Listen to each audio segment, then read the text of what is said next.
right, race fans, Brian Aho here, and the one and only Bert Lehman. Bert, how the heck you doing? I'm doing all right. Doing better than last week.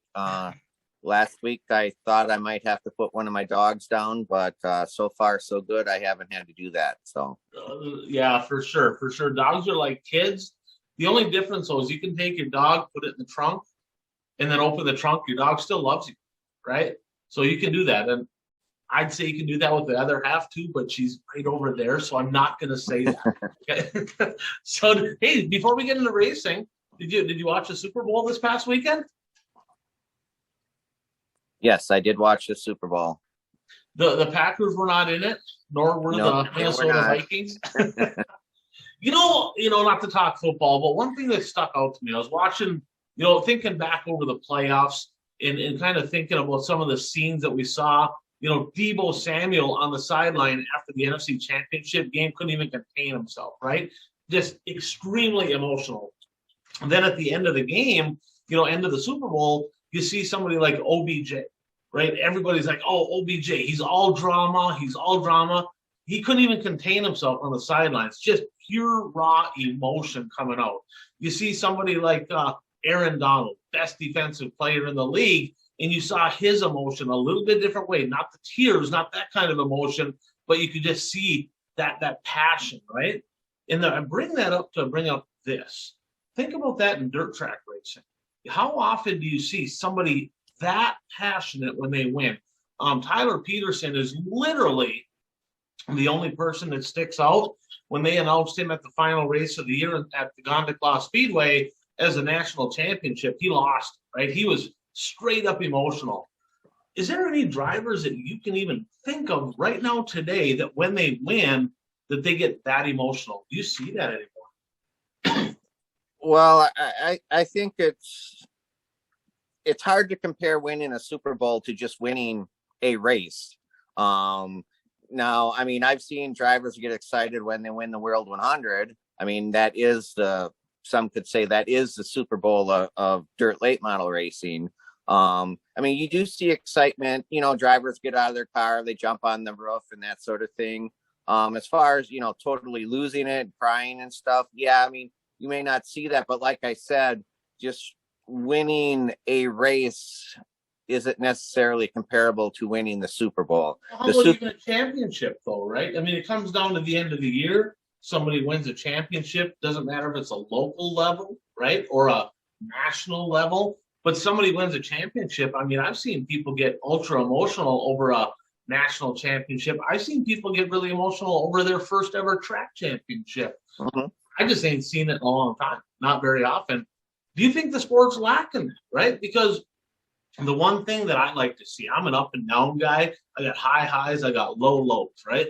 So when I won, if it was just a regular race, yeah, I was happy, right? But the fact of the matter is, when you win a championship, all that goes into it over the course of the year. That's why I love the Olympics. I love the Super Bowl. I love any championship of anything because it's that sacrifice all year long to finally get it done. And even you see Brandon Shepard, he wins a World of Outlaw title. He's like, yeah, I won it again, no big deal. It's like you don't see that. And I think if you want fans to have that fire, that enthusiasm, it's kind of got to start with the drivers. They got to have a little bit of get up to them, don't you think? Yeah, I mean, I agree with you on that. But I don't think, especially on a local level, and this could be a topic all by itself. I just don't think track championships mean that much anymore to drivers. I mean, nowadays with so many specials that drivers go race at, how many drivers even race weekly, attend every week to be able to win a championship. I mean, just on the eastern side of the state, not a lot, but some of the eastern drivers drive out to some of the specials in the western part of the state. So, I mean, like just for example, Nick Aveling, he could have a ton of Shawano Speedway championships, but he only has one, maybe two, can't remember, but that's because he goes to the USA Nationals every year. The championships that he has won at Shawano Speedway were years that Shawano Speedway got rained out USA Nationals weekend. And, so championships just don't mean that much anymore, I don't think. But yeah, I mean, you do have a point. I mean, you don't see the total raw emotion. That, I mean, sometimes you see it, but not all the time. Yeah, and I was the kind of guy that when I raced, I got bored if I wasn't racing for something, right? If there wasn't an end goal, like I wanted to strive for something at the end of the year. And nothing against racers that just go out there and they're like, hey, we're just going to go race. There's nothing there. It's like, if you ain't passionate about it, I'm not telling everybody to quit. I'm not doing that. But if there's no passion, if there's no hunger, if there's no drive, you're like, well, we're at the racetrack, we're having fun, whoop-de-doo. I don't get it. I just don't understand it because I'm a highly competitive person. And when I race, I want to race for something and you accomplish something. And you're right, that the whole topic on track championships is a whole, we could have 3 hours of conversation just on that alone. But I mean, it could be regular championships, it could be regional championships, it could be a national touring series, it could be the WISSOTA title. And I think back to all the people that won WISSOTA national championships this year, I think the only one that showed real excitement was Tyler Peterson, right? All the rest of them were just kind of like, wave to the crowd. To me, that doesn't even get me excited to go watch anybody, right? I think I was more excited watching the championship come down to the wire between Shane Sabraski and Tyler Peterson than any of the other ones. And I like Shane Sabraski. He's a good friend of mine. I don't think it means as much to him as it meant to Tyler Peterson. So I myself, when you see somebody that's at that level to where they get it done and it's like, I mean, it's just jubilation, that just lights my fire, right? Like watching the Olympics, you see people win Olympic gold, and some of them are like, well, I've been here before, no big deal. And some of them are like, literally, they can't even contain themselves. I like that. That brings energy out of it. Go ahead. Well, I was going to ask you, how many national championships has Shane Sabraski won? 750 or something like that. How many he's got? He's probably got. Oh, I think he's only got one in the mod, right? I think he's got several in the Superstock Midwest mod. I think he's only got one in the mod. I mean, don't get me wrong, he wanted it, but I mean, I guess where I'm going with that is when he won his first championship, maybe he was that excited, but as you win more, it's, you're still excited, but you just don't show it. I mean, if Odell Beckham wins 4 more Super Bowls, is he going to be crying after winning the 4th one, compared to winning the first one? I don't know. Von Miller, they interviewed him, right, about Aaron Donald. Is he going to quit? And Von Miller said, look, this feeling you have right now for getting it done, for winning the championship, is addicting. It's addicting. Once you win one, you want to win the next one. Some people, they win it, not a big deal. Some people, it's just different for everybody. But myself, I just love that. And that's what draws me to championship type things, close points battles. That's what gets my attention in racing, is that kind of energy and that kind of passion. Because on the flip side of it, I also know what it's like to come down to the wire, and lose one, right? And I remember back in hockey, and Puka's not on here, but his brother was on my team. He was a lot better than I was at hockey, I promise you that. But we came down to the final night, down to the championship, and we lost to Greenway to go to state. The year before, we lost in double overtime to Grand Rapids, in the semifinals. And both of those just stung, because it's like the finality of it is over. You don't get a chance to do that again. So, maybe in racing they get a chance to do that again. But that just stuck out to me a little bit because I've been watching the Olympics, I've been watching the Super Bowl, and I got to thinking, I'm like, man, that passion, that hunger, maybe that's something we need. And maybe we need more meaningful points battles, more meaningful championships, more money on the line, more of that type of stuff to kind of really get that kind of energy. I don't know, but we'll see what happens. We got a lot of different stuff going on this year. But episode 116, Bert, of course, brought to you by our friends over at Dirt Track Supply.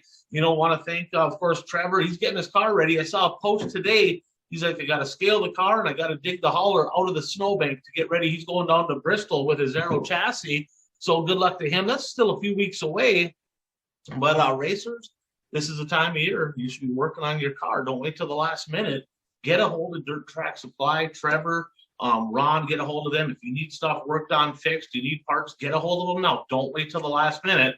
They'll take good care of you. Speaking of the Wissota region, Bert, I had a chance here. You saw the post there last week. Rod Lindquist hired as interim executive director of the Wissota Promoters Association. Of course, Carson Graham stepping down. What's it been, 3 weeks ago, 3 weeks ago, something like that. And I didn't know this guy from the Man on the Moon. I'm like, Rod Lindquist. I'm like, I heard the name. And I remember, you remember Jesse the Kid Plug, right? You remember that name, of course? He ran a late model. Yes. And then he ran a little bit of asphalt racing for Rod Lindquist. And then, of course, Trevor Stewart ran for him. So he's been heavily involved in racing, dirt track, asphalt, ASA, sponsored a lower level NASCAR team. I think he was involved with a series and sponsored a lot of stuff, and he's a very accomplished businessman. I had an opportunity to have a brief conversation with him, Bert. I'm pretty optimistic. I think that he's got a good business mind. I think, that experience that he has, and he recognizes that Wissota has a lot of problems. He recognizes that. So does the board. There's a few new board members. They've had this conversation. They recognize that as well. So I'm optimistic. He's down in Florida right now. I'm actually going to get together with him in about a week or two when he gets back and just kind of bounce some ideas back and forth. So I'm looking forward to that. But what do you say we talk about a blast to the past, Bert, brought to you by Impact Health Sharing, self-employed people, farmers, whoever. If you're paying for your own health care, get a hold of me. I can give you a free quote, no obligations, been able to cut it in half for a lot of people. Get a hold of me on Facebook, text me, however you want to do it. We'll see if we can help you out. So number 116, Bert, who do you got? I only have one 116, and that would be Tony Izzo. He was 116? I believe so. Is that the dad? Was the dad 116, Tony Izzo Sr.? I think Junior was 116. He was 116. Yeah, I know he was 16 also, right? Okay. Yep. I'm pretty sure. I'm pretty sure I've seen him in a 116. All right. Do you have a picture? If so, we're posting it right here. Otherwise, we're going to have to look this up and see if we can find it. And I know my buddy Dave. He's an Illinois guy. He'd know right away, so he might have to correct us or let us know. I had Tony Izzo Jr. down as 16. And of course, he's very late model. Didn't he run? He ran some asphalt stuff too? Maybe it was ASA. Didn't he run some asphalt stuff as well, Tony Izzo Jr.? I don't know that I don't know. He's got 16 promotions right now, which is he actually bought the Mars Dirt Late Model Series. Kind of mostly Illinois based. I think they have a few shows in Iowa as well. But he ran the LaSalle Speedway. His family did for a number of years. But go ahead.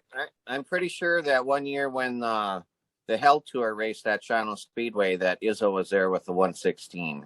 That very well could be. I feel like I remember a 116 late model, but I just couldn't think of who the heck it was. So you're probably right. I'm going to have to do a little checking on that, see what we can find. I did not come up with a 116. My buddy Lamb, he actually has the Vintage Iron Range Dirt Track Racing page on Facebook. And if you're from northern Minnesota area and you haven't, followed that page, you definitely need to do it. It's super cool. But Corey Slusher, and Puka would remember him. He was number 8 mostly, but back in his early days, he had a number 116. Of course, I got a picture of it up here, but I did not even remember that. Now, I did have a picture of it, which was crazy because Lem actually shot me a text. He's like, I think Corey Slusher was 116. And the only reason I have that is we inducted him into the Hall of Fame at the Grand Rapids Speedway a couple of years back. And I had a whole bunch of pictures, and I was scrolling through all my pictures. I'm like, well, there's a 116 of Corey Slusher. I forgot all about it.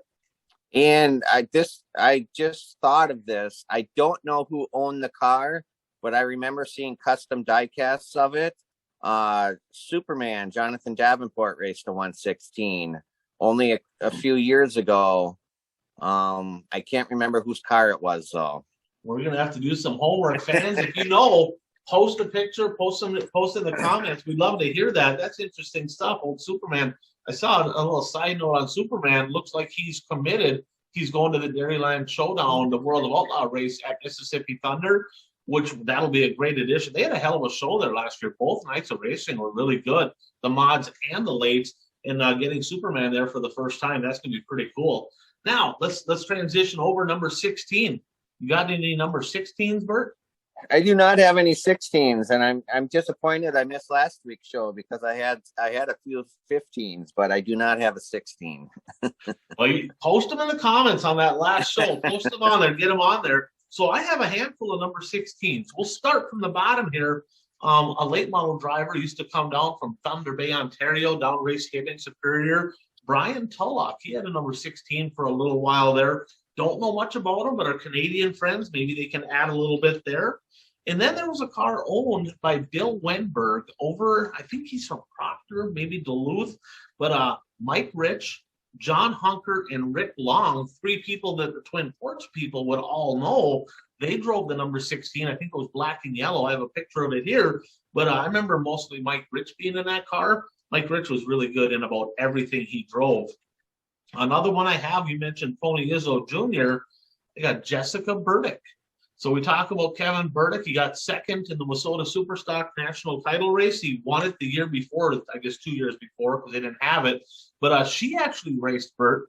She was good. So her mom actually ran a bunch of powder puff races and would always just clean everybody's clock. And then Jessica got behind the wheel. She started racing, and she was winning a pile of races in a pure stock for a number of years. And now she helps out on multiple different racetracks, and she's kind of the brains of the operation behind Team Burdick there. So Jessica Burdick, which incidentally was Jessica Maxdorf when she raced. Another one I have, super stock guy from central Wisconsin, Rob Jeanette. Remember that name, the Jeanette name over there? Now, I don't remember a lot about him. It was kind of in the 90s, I think, when he was running super stocks, but I believe it's his son, Kyle Jeanette. I'm about positive. 16X. Now, he just got done winning out at Vegas. He actually should have won 2 out there, but they called him for short wheelbase the first night. They got like 3 of them on short wheelbase, docked him a spot or 2 spots, but he got her done on the final night. Kyle Jeanette, an up-and-comer, hell of a race car driver, runs in the Wissota Street Stock division. Another one I have here is Derek Vessel. We talk about him on the show once in a while. Probably the most consistently fast late model in Hibbing, Proctor, Grand Rapids, probably even Superior. Derek Vessel's been really, really stout over the last couple of years. He's got a capital. One of those guys, Bert, that runs a 525. But the guy that I'm going to talk about last must save the best for last. A legend up in, especially at the Hibbing Raceway. His dad, Steve Vessel. So Steve Vessel has won Labor Day shootouts, Bert, in 4 different classes: 6-cylinders, super stocks, modifieds, and in the late model division. Multiple track championships over there. He's in the Hall of Fame. Him and his wife, they own CNS Race Supply, so they actually are the parts truck at the Hibbing Raceway and over at the Grand Rapids Speedway. And that Vessel family, you know, from Steve, his brother Brian, his brother Dave Vessel, they all raced. They're related to the Kittner clan. And then Derek's a hell of a driver now too. But Steve Vessel would be number 1 on the list. If you ask me number 16, it would 100% be Steve Vessel, because that guy's been doing it for a long time. He hasn't raced for a couple of years, but he's still heavily involved in a fixture over at the Hibbing Raceway. So that's it on number 16 and 116. So let's transition over. Let's talk a little racing here from this past week. A national recap, Bert, brought to you by Brad Parson. He's your expert there in soil health, fertilizer efficiency. Farmers, if you're looking for solutions to input costs, you know, like fertilizer and things like that, get a hold of Brad and the team. They've got the tools to help you save money while helping you increase your yields. They got a 15-year track record in Minnesota and the Dakotas. And Brad told me to say this. He says, the fact is, if you're in the area, if you're not using his products, your neighbors probably are. So get a hold of Brad. Racers helping racers, and that's what he does. So give him a call. He'll take care of you. But the big week this past weekend, Bert, Lucas Oil Dirt Late Model Week at the legendary East Bay down in Tampa, Florida. I guess it'd be Brandon, Florida, Gibsonton, whatever you want to call it. It's Tampa. Let's just be honest. Some pretty good racing down there. The first couple nights, I was a little nervous. Thought it was going to be kind of dry. I'm like, yeah, it's going to be kind of one lane. And then they actually remember to water the racetrack, and it got really good through the middle part of the week. What stuck out to you over at East Bay? Well, two things stuck out to me. Obviously, Brandon Shepard has decided he wants to make a statement and stating that he's back, Rocket's back, everybody's back. Won a couple of races down there, was leading another one before he hit the cushion and hit the wall. And the other thing that stuck out to me is Brandon Overton started on the pole several races, or started on the front row in several races and did not get the win. I mean, when you see him on the front row, you expect it. I mean, he led a lot of laps, but he faded in every race that he started on the pole. And that's who I had last week for Who's Not. I talked about Brandon Overton. I mean, he was terrible. I mean, he qualified good. He won his heats. He started up front, just went straight backwards every night. Talk more about that in a little bit. The crowds down there, phenomenal. I mean, unbelievable, and probably has a lot to do with they only got a couple years left. But it's all that side of Florida. Let's be honest, the weather is better than the ocean side. So if you're going to Florida, the Gulf side, it's probably 10 degrees, 15 degrees warmer. The weather's typically better. The racing was good. The car counts were, what was it, low 70s for car counts, wasn't it? So, I mean, yes, excellent car counts. You know, I think they got 55 at Volusia tonight, so that's pretty decent. It's to be expected that they're going to have less, of course, than East Bay has. But another thing that stuck out, well, that night, you talked about Brandon Shepard. Honestly, he probably was going to win that night, Bert, but then I remember it rained, and then the track kind of changed after the rain, and he just kind of, I guess, crap happened to him or whatever. But the fact is, one thing that stuck out to me, there was 2 fires down there. One of them, Josh Richards, he was parked at, was it a Walmart parking lot or something like that? Oh, yes. And his camper started on fire. And then did you see Will Rowland had a fire coming home from East Bay? I did not see that one. His whole motorhome started on fire, went up in flames. I don't know if it was a brake issue, electrical, I'm not sure. But that fire was absolutely unbelievable as well. So 2 people obviously heavily involved with racing, Josh Richards and Will Rowland, who's, I think he's 18 or 19-year-old late model guy, couple big fires. Glad everybody was okay. Pretty interesting deal. But I tell you, I always look forward to East Bay, and talking to a few buddies of mine, it's like, you know what? They only got a couple years left. I mean, a person's almost got to go next year. Like, we got to make that happen. I mean, and Puka won't be interested because they only have one class, so he don't want to go. But I mean, we'll like that. So we should. Well, I was just gonna have to say that we'll have to work on Puka to get us tickets, pay our expenses down there.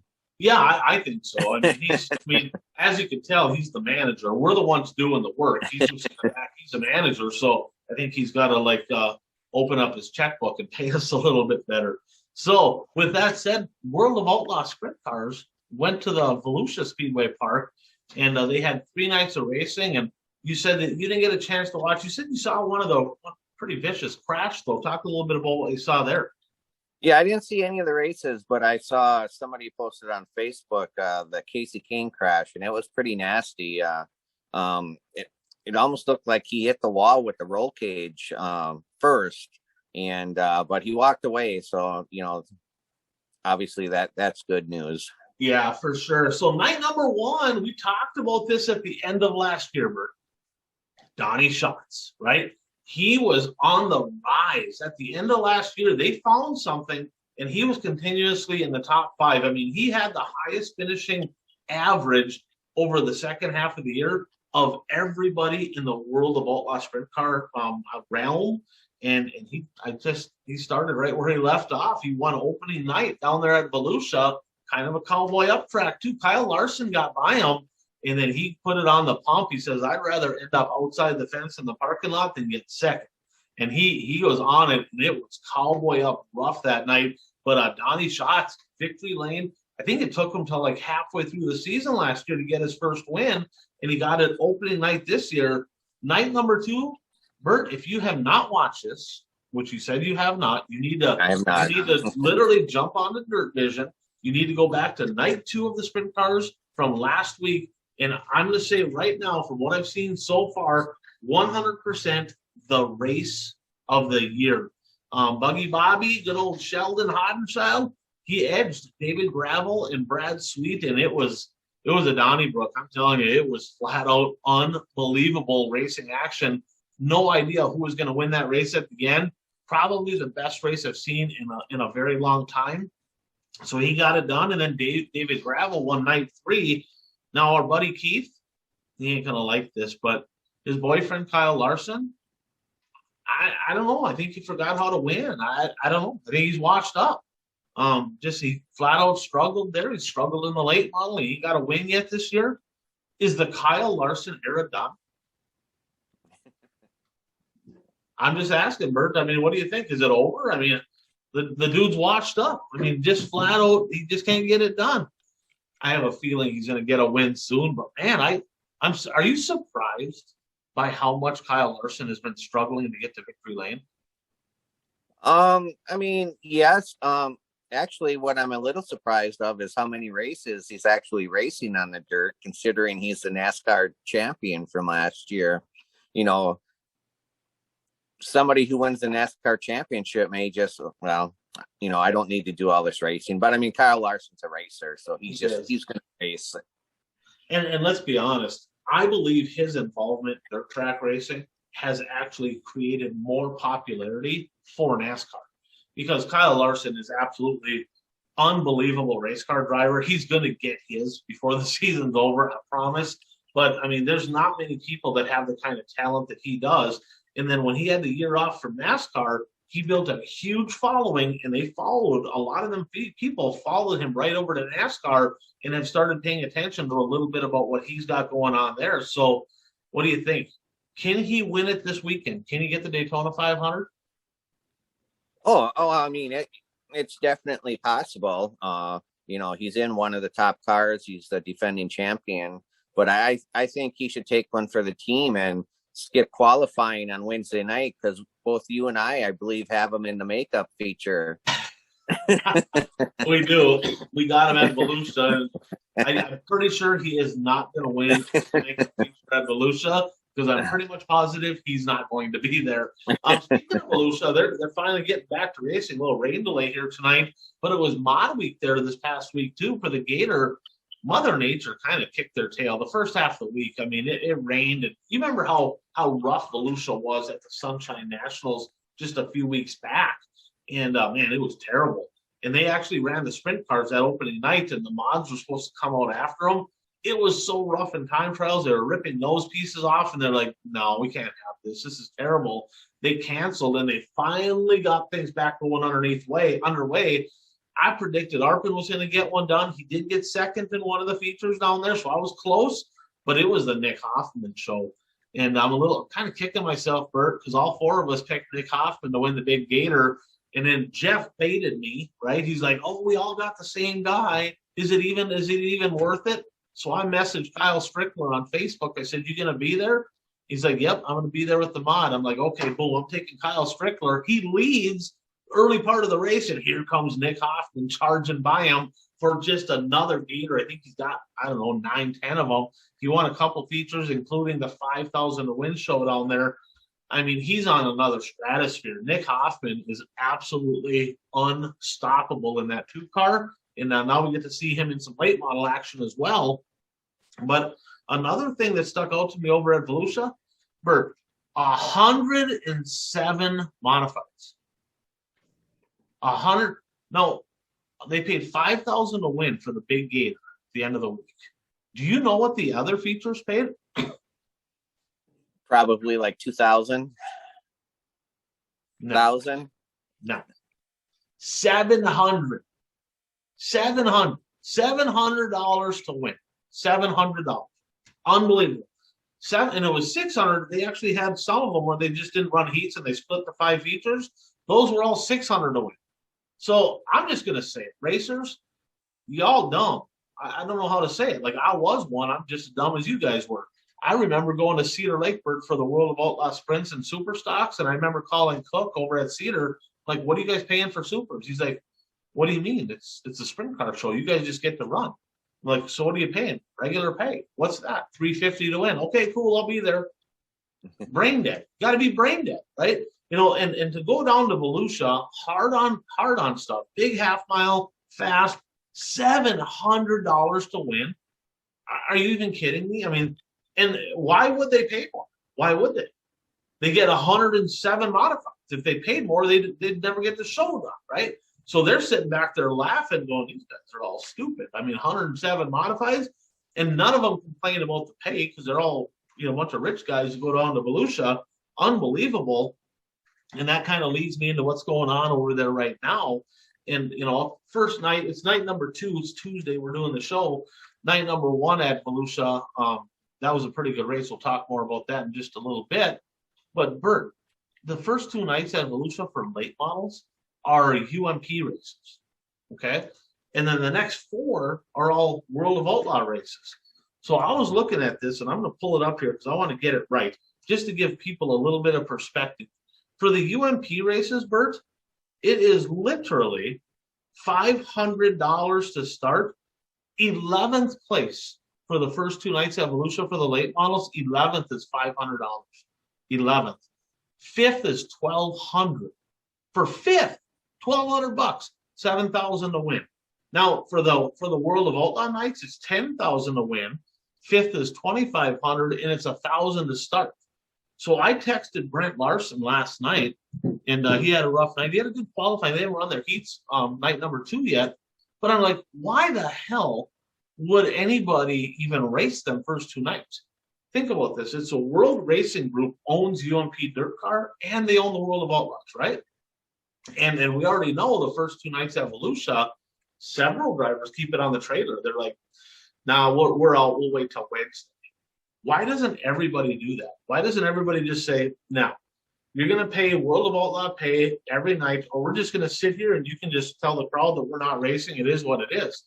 Are the drivers in this instance their own worst enemies for not banding together to make that happen? Well, I mean, yeah, obviously, if the drivers would band together, they could maybe make a change. But I mean, well, you said it yourself.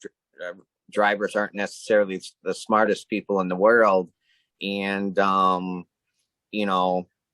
racers are racers. They just want to race. I mean, most of them just want to race. Some of them will keep it in the trailer. And there's a few that kept it in the trailer, and then a lot of people. I think about this on a local level, right? They'll just cry and whine, and I did the same thing. So if you're a racer, listen, I'm the same thing, right? But we would be just bitching about the pay, right? But we'd race anyway. And, it's like, so I mean, if you want something to change, you got to make a change. Kind of makes me think about the NLRA late models, kind of up around that Grand Forks area. They basically banded together and said, "Look, we'll go travel and race at your track if it's somewhere close, but if you ain't paying us at least real close to what that NLRA pay is, we ain't going." And that basically makes it so, hey, if you want our drivers to come, you're going to pay. This is what the minimum what we expect. And if you think about with soda racing, I mean, you're looking at a lot of tracks are $700-800 to win, some are $1,000. And you look at some of these national, kind of even regional stuff, all the Mars races are a minimum of $5,000 to win, right? Hell Tour, minimum of $5,000 to win. They don't cost that much more than a Wasota car, right? How come they're racing for $5,000 to win, and the Wasota guys are all racing for $700 to $1,000? It's because I don't think a lot of them guys would even unload their car for what some of the people are paying. But it happens down at Volusia, which I find very, very interesting. So, speaking of some late model racing in the Southford, I saw some interesting stuff. I'm just going to say that interesting. I don't know how I can put this, but kids, plug your ears. So I got a question for you. What is the most unique way that you've seen anybody ever fund their racing program? I really haven't seen any unique ways other than, like, drivers, for $25, we'll put your name on the deck of the race car, stuff like that. Other than that, I really haven't seen anything too outlandish to get funding. I remember back in the day, Don Kopp was one of the best as far as getting sponsors. And I remember, I feel like he had like tire sponsors to where people wrote their name on the deck, something like that, or maybe even on the body. Brandon, you can correct us if we're wrong, but then they would actually get, they'd get their name on the car and then they'd buy them a tire. So that was kind of creative marketing. I'll be honest, I've seen people like come close to racing season, sell a whole bunch of stuff they feel like they don't really need. They're like, well, I'm just going to off sale all this stuff so I can buy race car parts. I've seen people cash in their 401ks, right? So that way they can race. Well, and that way, I don't know if this is true, but I heard a story that somebody bought. Yeah, don't say no names on this. No, I'm not going to say a name.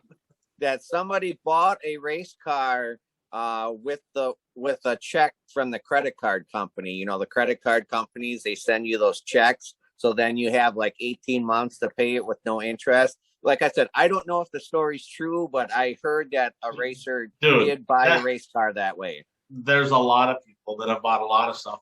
I'll be honest. My first student loan check went to Dave Adams at Adams Automotive for a race car engine, right? So, we do some dumb stuff, but I ran across something here that takes the cake. So I heard on the ride home, right? Them guys were talking about, I saw a bunch of comments about, David Siebers and Duck River, and they're not letting them race. And I'm like, what is going on here, right? And then I kind of start looking into it, and they said, hey, this guy is not allowed to race at Duck River in Tennessee unless he duct tapes over his numbers. I'm like, what is going on? Like, I don't get it. Like, what are they even talking about? Now, first of all, he was at the Dome, same body, right? Same body. I didn't even notice it. I was there. I had a good seat. Didn't even notice it.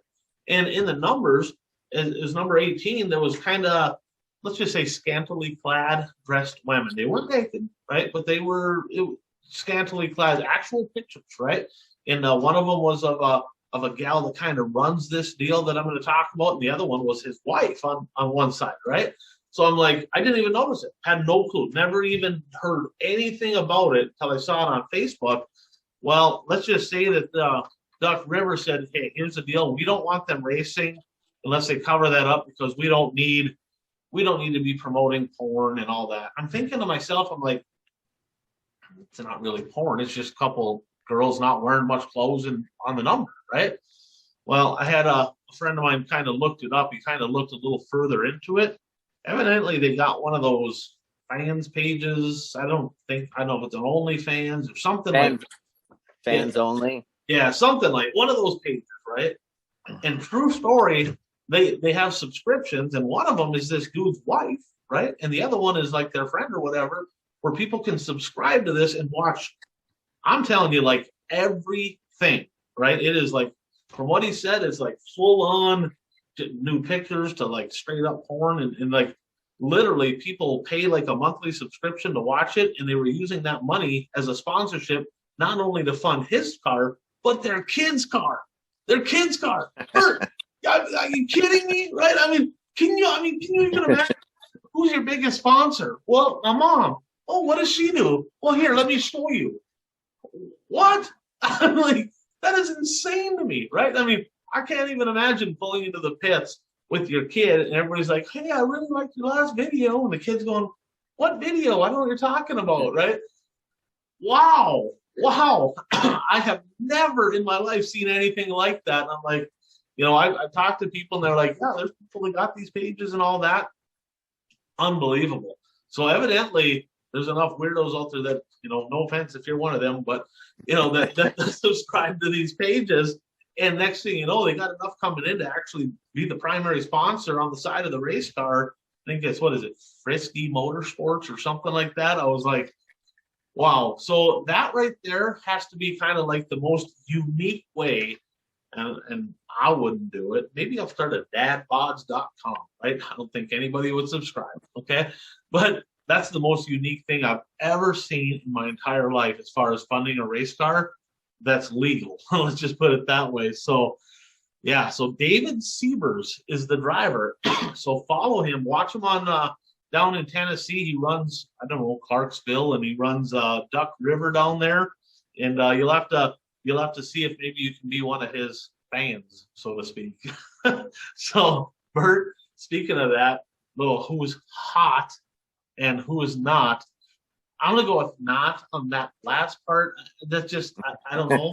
It is what it is. But who do you have for who's hot right now? Who do you say is kind of on a little bit of a hot streak right now? Well, I mentioned him earlier. Brandon Shepard is definitely one of the hottest drivers out there right now.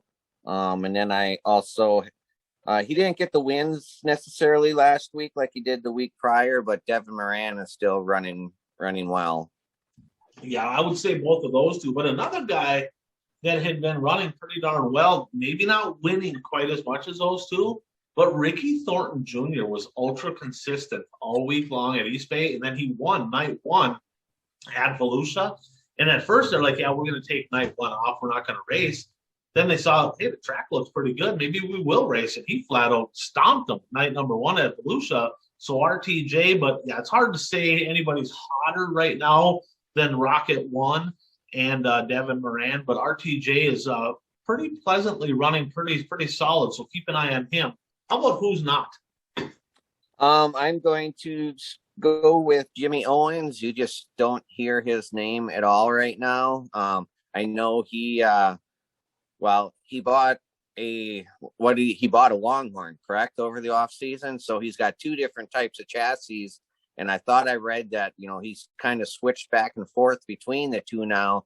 And it's not necessarily a good thing when you're switching between chassis.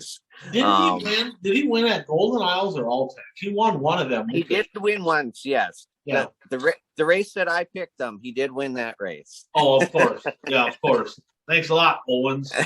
And then the other driver, we talked about this earlier, Brendan Overton, just because he's just not having an Overton type season so far this year.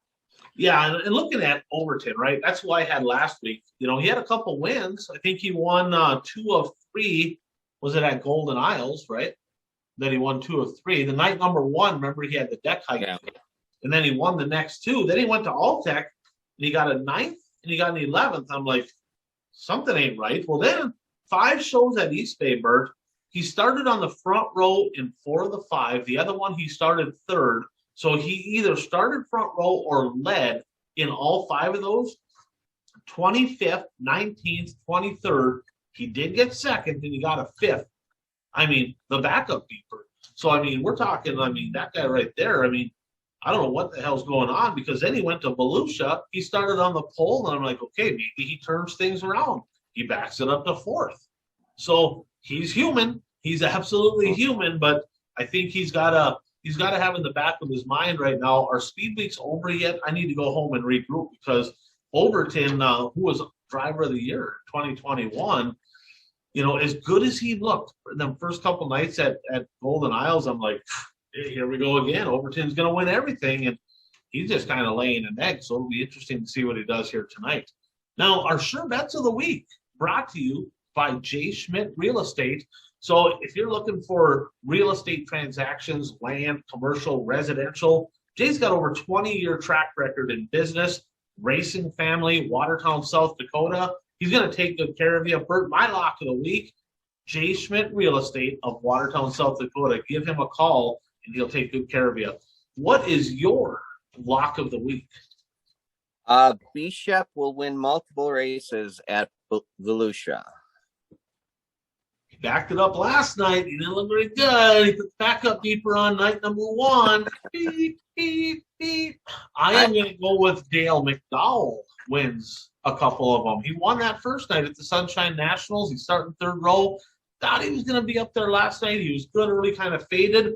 But I think the old Mac Daddy's going to get her done a couple nights here on the big half mile over on the east side of Florida. Watch for Dale McDowell. So let's talk a little bit about the last lap, brought to you by Zuli's Race Engines. Building winners. They already got wins under the belt this year, right? Aaron Blackland's the championship down at Vado. Kyle Jeanette parking it in Victory Lane over in Vegas. And happy birthday to Frank as well. It was his birthday here a couple days ago. So happy birthday to Frank Zulli.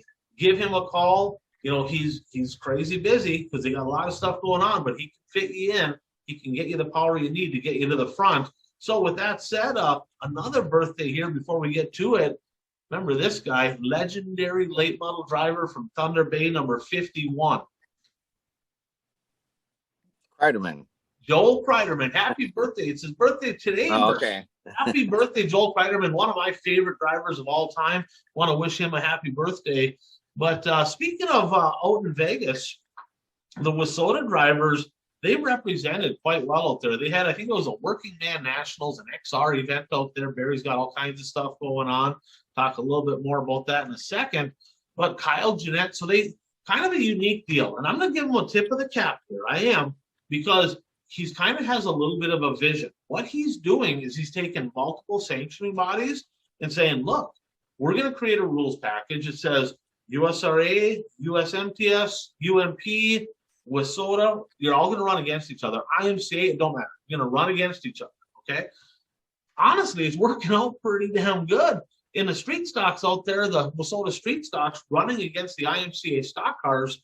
IMCA stock cars are a little bit more opened up than a WISSOTA street, but the WISSOTA guys absolutely were on fire. Kyle Jeanette, like I said, he should have won night one, and Jeff Nowak should have got second. Both of them had an infraction on wheelbase. Sounds like they measured a little bit goofy, but they didn't disqualify. You ever heard of that? They measured illegal on wheelbase, right? Not that they were cheating, but they measured it that way, and they didn't disqualify him. They just docked him a couple spots. I thought that was unique. I never seen that before. But Jeanette got her done on the final night out there. Congrats to him. Nowak a fourth, a seventh, and a fifth. Hunter Carter had a second one night.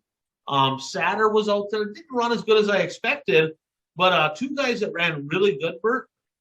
Jacob Smith, who was WISSOTA Midwest Mod Rookie of the Year last year, a third, a fourth, and a fourth. He started deep every night, too, and drove to the front. Really good racing for Jacob Smith out there. But probably the guy that did the best, Cody Lee, the Cobra, 2 seconds and a first for Cody Lee. So congratulations to him out in Vegas. Congratulations to all the WISSOTA drivers. There was a few more, sorry I didn't mention all of you, but they represented well WISSOTA versus IMCA versus USRA. The WISSOTA guys ran very well out there. Now, did you happen to see what XR announced this time? I just saw that they announced some more races in January of next year. I didn't look at it real close. A week of late model racing in January, another week of late model racing in February, kind of like bookending the speed weeks at Florida. A person looks at that, you're like, I don't know. I mean, I'm looking at that. I don't know. I mean, the weather, put it this way, the weather's typically better in Vegas than it is Florida, as far as rain goes. But, man, he's bold. I'm going to tell you, he's bold. When you're kind of saying, hey, I don't care about speed weeks, I'm going to schedule a couple weeks myself, especially in Vegas. I mean, it's not like there's much racing. There's not much for late models over there. I mean, initial thoughts, do you think that's going to be a successful deal for him, or what's your thoughts? I don't know. I am assuming that he's hoping cars are going to, that cars that race at the Wild West Shootout will race at that event. But the promised money in these races, I mean, it's not like they're racing for 10,000. I mean, he has some high paying show. I just don't understand where this money's coming from. And we talked about the attendance at this year's Wild West Shootout. And actually last weekend, actually 2 weekends ago, I was talking to somebody who was at the Wild West Shootout, and he said, yeah, the weekday shows, if there was 100 people in the stands. So, I just had that show in Vegas, Bert, the 3-day shows, and it was modifieds, sport mods, and stock cars. There couldn't have been 50 people in the grandstands. I mean, all 3 nights, it was empty. There was nobody there. Nobody. I know XR is known for its streaming service, but I can't believe they make that much money on their streaming service to be able to.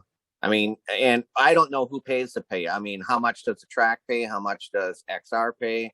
I don't know those details, but it just seems like sometimes too much is not good. You can oversaturate the market, and that's not good. You want fans to be wanting more, but it seems like they just keep throwing more and more, and not just them, but I mean everybody's throwing more and more shows out there, and I don't know if there's enough money to sustain that. It's going to be interesting. I'm telling you that it's going to be absolutely interesting. I mean, hey, I'll hand it to him. He's flat out bold. He ain't scared to do nothing. Where he gets the money from, I have no idea. For sure, I'll tell you this.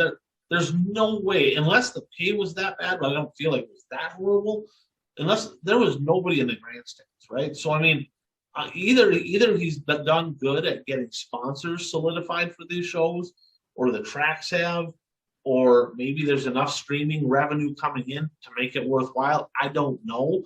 But eventually there's going to be a time comes where there's just not enough cars to make all these races a good event. So I know that we'll be tuned in, right? We'll watch Speed Weeks, and then of course we'll watch we'll watch the features or whatever on the XR races. I mean, as a fan that's able to watch on all these streaming platforms, I'm like, hey, have at her. But I'm worried, that like you said, there's got to be a line where too much is just way. And unfortunately, what an unintended, I would classify this as an unintended consequence that I think is going to happen is everybody has their sights on these big shows now. Everybody's looking for the big shows where, a track that's going to be, well, let's take a track in your area or in Western Wisconsin, Red Cedar Speedway in Menominee. They're going to be holding an outlaw show. What does that pay? $10,000 to win? I mean, that's not even for the racer, for the racers now. It's like $10,000 to win. I'm not going to go there. I'm going to save my equipment for these big money shows. So then what's going to happen is you're not going to get the top drivers to show up to those races, and fans will eventually realize that, and those races will just fade away. Yeah, and that's the one thing. I haven't seen the total payout for these shows. That's the one thing I'll say is he's putting some big money up. I mean, all of his shows are, the ones that he scheduled early in the year, I think it's like 17, 18, 19, 20, 21,000. They're all over 10. They're all over 15. Some of them are over 20. And that whole XR series, everything is either 25 or 50. So you're looking at that as like, wow. And then you look at, I know schedules came out for drivers. Bobby Pierce put his schedule out. Fergie put his schedule out. There's a few of these drivers that have put their schedules out. It looks like Bobby Pierce at this time is not running health, right? So looking at that, it's like they're chasing the money with all these money shows. That's a lot of coin. I mean, we're going to talk about this at another date, probably in a couple of weeks here. We'll visit this. Another thing with you mentioned Bobby Pierce put a schedule out. I remember reading a Facebook comment after he put his schedule out. Somebody commented, "So you're not going to race at this race this year? You've always raced at this year." So I mean, some fans are going to be getting mad at drivers because they're not racing at races that they've traditionally raced in because the drivers are going to be chasing the money. And you can't blame them, right? Well, right. You unload one of these open late models. I mean, it's $100,000, right? I mean, by the time they have real close to that anyway. So, I mean, when they're talking that kind of money to start, pretty soon you're going to see series fizzle out. Thank goodness, World of Outlaws, they got themselves a title sponsor. Who did they get, Bertha? Of course, Morton Building's out, and Case Construction is in. Case Construction. So congratulations to the World of Outlaws, because they needed to get a title sponsor. But you start looking at this, when you see names like Davenport, right? Jimmy Owens, when you see these drivers say, now we're not going to follow a series, we're going to chase the money. This comes all the way back to what we talked about at the beginning of the show is there a point where nobody's racing for anything anymore because all those special events with the money they have on the line, trump racing for a national touring series or a local or regional or whatever. It's all relative, so to speak. But man, I don't know what's good or what's bad. I mean, as a fan, right, as an enthusiast of the sport, I feel like a culture has to be created. But, it's like there's a big race after big race after big race. And it's not just in the open late models. It's in all these sanctioning bodies all across the country. It seems like there's a special event of some kind every week. And I don't know. I mean, not that Boat Laws or Lucas Oil really affect weekly racing, but it all kind of plays together. I mean, look at last year. There's a 50,000 to win IMSA stock car show. Right. And, drivers complain about the cost of racing, but all these specials just drives up the cost in racing. 100%. That's absolutely true. And the fact is now, I will say this again. I got to give a tip of the cap to XR. So I mean, I just do, because if they follow his series, right, a perfect attendance deal on his series, there's no entry fee, there's no draw fee, right? They're eliminating some of that. They get X amount of tickets to get in, free parking, they get all that stuff. So he's kind of looking at it going, hey, we ain't gonna necessarily upfront pay people to come, but come race our races. Now, don't get me wrong, World of Outlaw and Lucas have the same deal where they have if you're one of the, I guess, contracted drivers, right? You get some extra perks on top of it.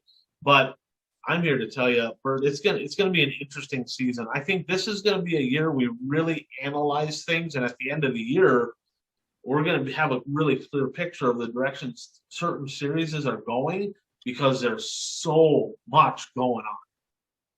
So I agree. With that said, some bad news. You mentioned Jimmy Owens, and I don't think he's at Volusia tonight. I honestly don't know if he's going to go there all week, because car owner and father, of course, of Derek Ramirez, Leon Ramirez, lost his life here, I believe, yesterday or the day before. 61 years old. I don't have details. I don't know exactly what happened. You might know, but it sounded like he had some medical stuff going on. But Leon Ramirez has been around racing for quite a while. Obviously, a huge sponsor to Jimmy Owens, and owns the whole operation for Derek. So thoughts and prayers go to that family and those teams. And I guess we'll see if Jimmy Owens can make it. In fact, when Jimmy Owens win, wasn't he kind of emotional in victory lane because Leon was going through some health problems? I think somebody mentioned that too. Could be. I didn't watch his post-race interview that night. Right. So looking at the standings here, our 2022 pick'ems, Jeff's in first, me and Puka tied for second. I'm just kidding. Our defending champ here, the one and only Bert Lehman, 28 points you have right now. Jeff, our late model expert's at 20. With my last lap pass last night of Moran on your guy, right? On your guy there, you had Overton and that was for third place.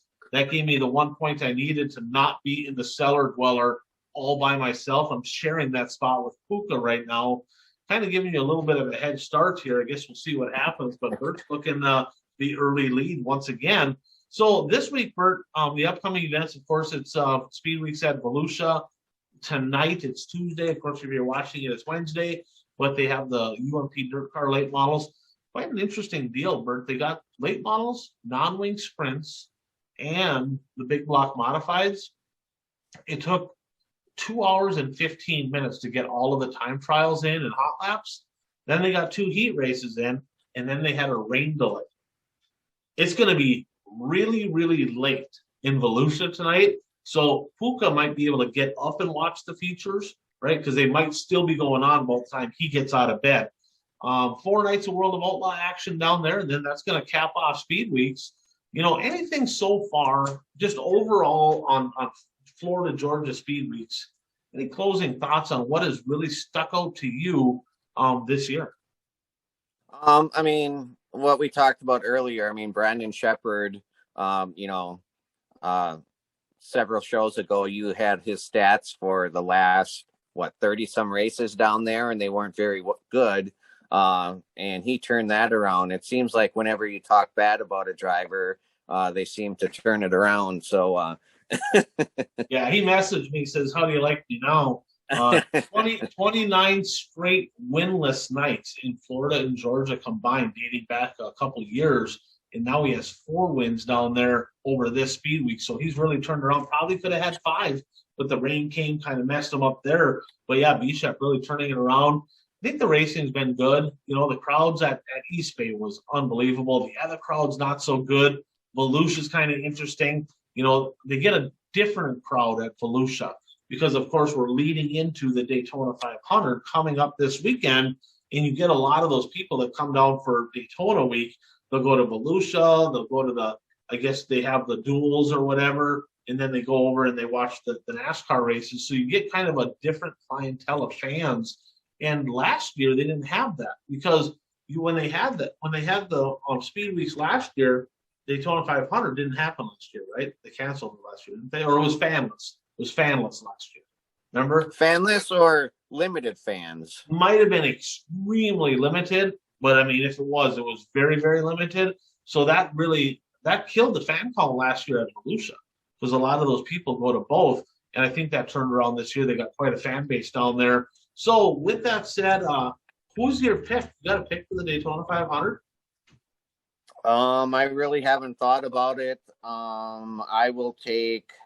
Is there anybody you absolutely don't want to win? Oh, well, I don't want Kyle Busch to win. There's a few other drivers I don't want to win. I'd like to see Kyle Larson win it. As a dirt guy, another guy that I kind of like a little bit, kind of growing on me, Chase Elliott. Both of them 2 drivers, but I'd like to see the 5-car. We have a little bit of ties there, of course, with Chase Eliason, kind of tied in with Hendricks Motorsports. So love to see old Young Money get her done, but a couple more nights of Speed Weeks action down here. So Bert, episode 116 in the book. Well, before we end, I just got to give a shout out to Ty Majeski. We talked about him a couple years ago. He got a full-time truck ride on NASCAR. He's from Seymour, Wisconsin, which is like 45 minutes from where I live. And he lost that truck ride, but this year he has a full-time truck ride again. So it'll make it fun to I normally don't watch the truck races, but I'll pay attention this year. Is that Friday night? Friday night's the trucks, right? I believe so, yes. And I got to be honest with you, out of all of them, I always typically watch the Daytona 500 because it's the Daytona 500. Yeah. But the truck race at Daytona is usually good. I've seen some incredibly crazy finishes. So I guess when you have an upper Midwest guy, even though he's from Wisconsin, Majeski down there. There'll be Ty Majeski, and then Derek Kraus. He's a full-time driver in the truck series too. So I'm not sure if if Johnny Sauter is going to be racing the truck series this year or not. But truck series usually has a couple of Wisconsin drivers. Well, there you go. So we have somebody to watch anyway. So keep us posted on that. You can kind of fill us in next week what happens down there. But fans, thanks for tuning in. Episode 116 in the books. Literally, Bert, there are only about 4 races in at Volusia, and it is, what time is it right now? It's 8:48, so it's 9:48 Eastern time, just to let you know. And they only got like 4 races in at Volusia. It's going to be a late one over there. I promise you that. So thanks for tuning in. I'm Ryan Aho. That's the one and only Bert Lehman. We'll see y'all next week.